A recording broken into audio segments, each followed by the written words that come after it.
All right, to discuss more on the evolving situation in Syria, we are now being joined by Dr. Sergei Markov from Moscow. He is a former member of the Russian parliament and director of the Institute of Political Studies and Russian political scientist. Thank you so much for taking out your time and joining us on the show.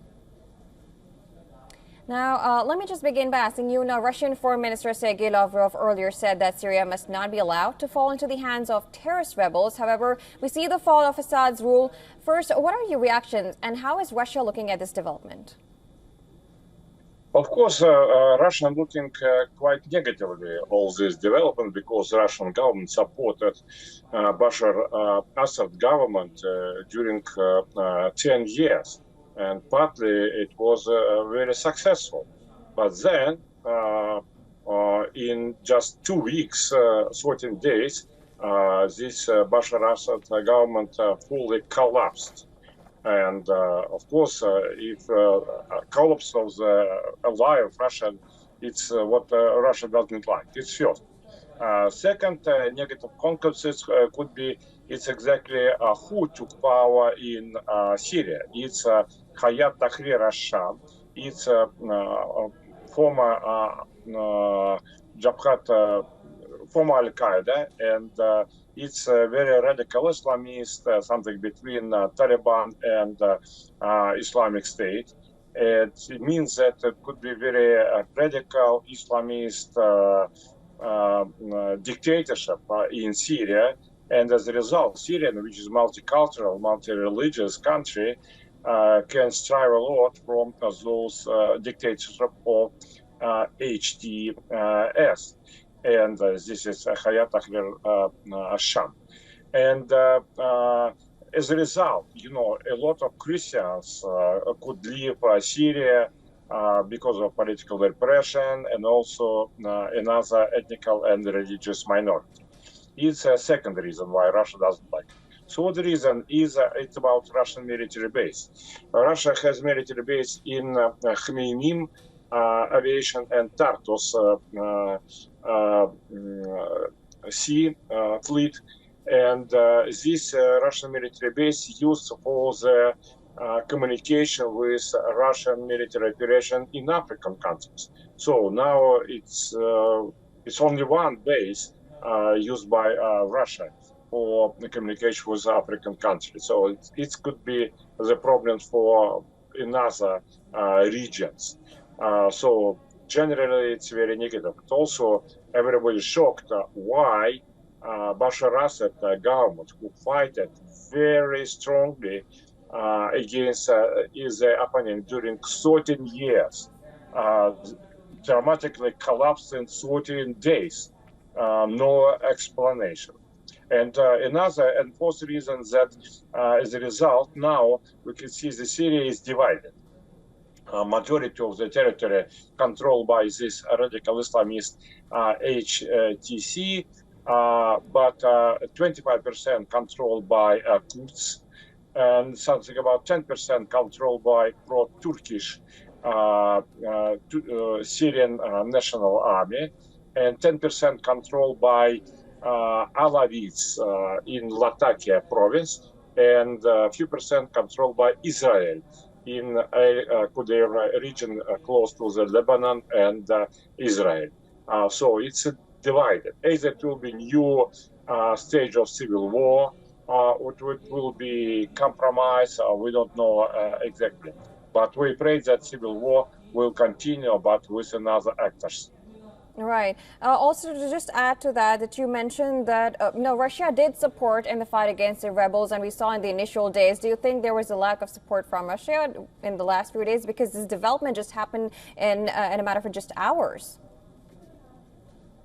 I think if to take Russian support didn't diminish sufficiently. Of course, Russia has a big war in Ukraine, but the proportion of Russian army which have been used in Syria are very small, less than 1% of Russian aviation.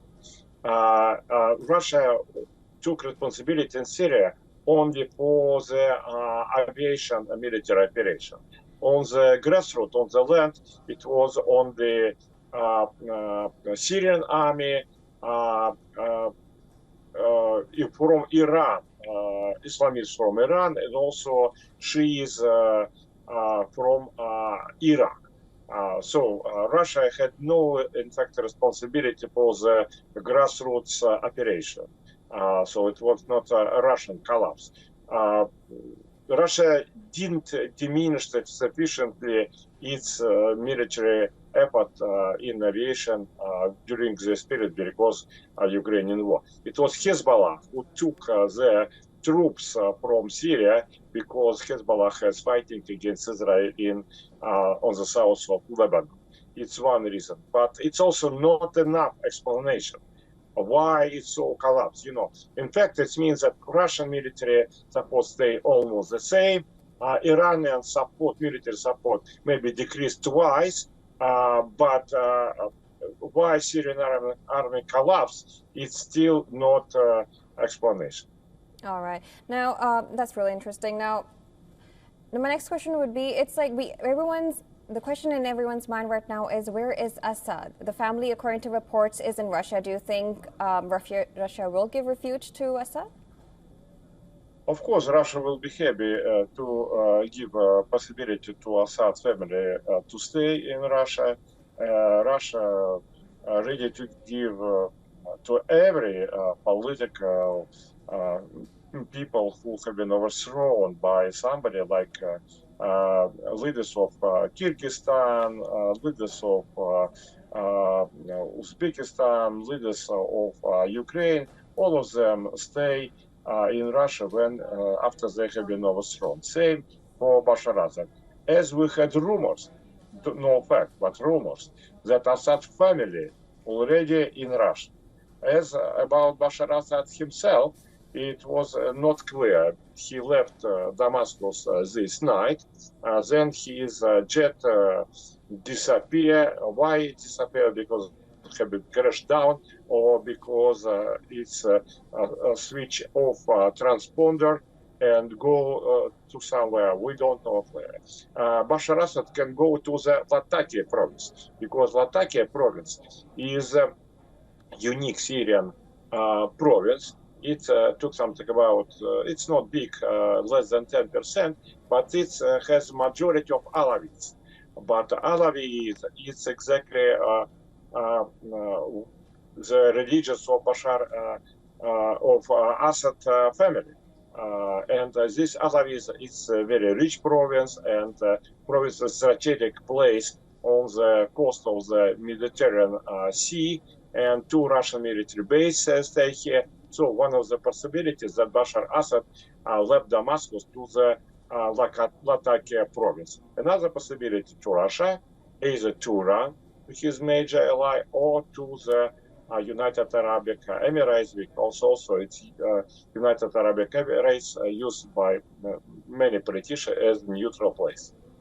Right, and just before I let you go, my last question would be, now this new development is coming up, and if we do see a government between the rebels and the Prime Minister does hand over the government, how will that affect the future and the relationship between Syria and Russia going forward?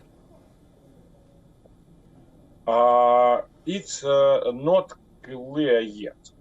Generally, it will be, of course, much more worse than before, but also Vladimir Putin mentioned yesterday that Russian military operation even not only bomb HTC troops, but also sometimes help to HTC troops when these HTC troops fighting against Islamic State.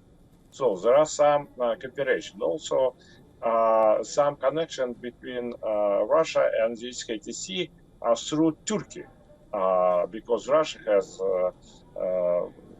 more or less partners relations with Turkey, and Turkey has very partnership relations with this HTC.